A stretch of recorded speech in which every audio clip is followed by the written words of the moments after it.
পুলিশের পর তদন্তের দায়িত্ব নিয়ে ভিসেরা পরীক্ষার জন্য সাগর রুনির মরদেহ উত্তোলন করে র্যাব। এ মাসের শুরুতে ফরেনসিক বিভাগ সেই প্রতিবেদন র্যাবের কাছে জমা দিলেও তাতে উল্লেখ করার মতো তেমন কিছু পাওয়া যায়নি বলে জানান বিশেষজ্ঞরা। তবে র্যাব বলছে, রাসায়নিক পরীক্ষার প্রতিবেদন বিশ্লেষণ করে কিছু প্রশ্নের উত্তর পাওয়া সহ এ মামলার গুরুত্বপূর্ণ অগ্রগতি হয়েছে। আর দ্রুততম সময়ের মধ্যে চূড়ান্ত তদন্ত শেষে তা সবার সামনে প্রকাশ করা হবে। মেইন যে জিনিসটা আমরা জানতে চেয়েছিলাম থ্রু ভিসেরা টেস্ট, সেটা কিন্তু আমরা পেয়েছি, সেই রেজাল্ট আমরা পেয়েছি। সুতরাং এটা আমাদের কাছে অত্যন্ত গুরুত্বপূর্ণ একটা রেজাল্ট। কমপ্লিট তদন্ত কাজ কিন্তু আপনার গোপনেই করতে হয়, এটাই সব জায়গায় নিয়ম, এইভাবেই চলে। তদন্ত যদি আপনি ওপেনলি করেন তাহলে কিন্তু তদন্ত কাজ কখনো আগাবে না। আমরা আমাদের গোপনীয়তা রক্ষা করছি অবশ্যই।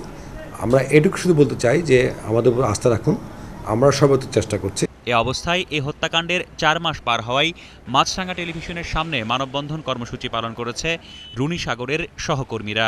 আগের মতো এই কর্মসূচিতেও এই ঘটনার রহস্য উন্মোচনের দাবি ছিল তাদের মুখে। এরকম একটা ঘটনা ঘটার ৪ মাস পরেও আজকে আমাদেরকে এখানে দাঁড়াতে হচ্ছে, আমাদেরকে মানববন্ধন করতে হচ্ছে। হত্যাকাণ্ডের কুল কিনারা না হওয়ার পেছনে এই ব্যর্থতাটা কার? এটা কি আমাদের যারা আইন প্রয়োগকারী সংস্থা, যারা এই তদন্ত নিয়োজিত, তাদের ব্যর্থতা, নাকি এটা প্রশাসনের ব্যর্থতা? আমরা জানি না। এদিকে হত্যাকারীদের কোনো হদিশ না পাওয়ায় মানসিকভাবে ভেঙে পড়েছে সাগর রুনির পরিবার।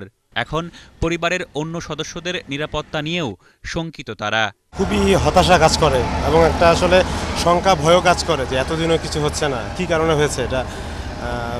মেঘও আছে আমাদের সাথে, সব কিছু মেলায় আমাদের মধ্যে একটা হতাশা যেমন কাজ করে, আমাদের মধ্যে একটা ভয়ও কাজ করে আসলে, যে আবার কোনো বিপদ আসছে কিনা। গত ৪ মাস এই হত্যাকাণ্ড নিয়ে নানা কল্পকাহিনী আর গুজব ছড়ানো হলেও প্রকৃত রহস্য উন্মোচন করে অবিলম্বে খুনিদের বিচারের আওতায় আনা হবে, এমনটাই আশা করছে রুনি সাগরের পরিবার ও তাদের সতীর্থরা।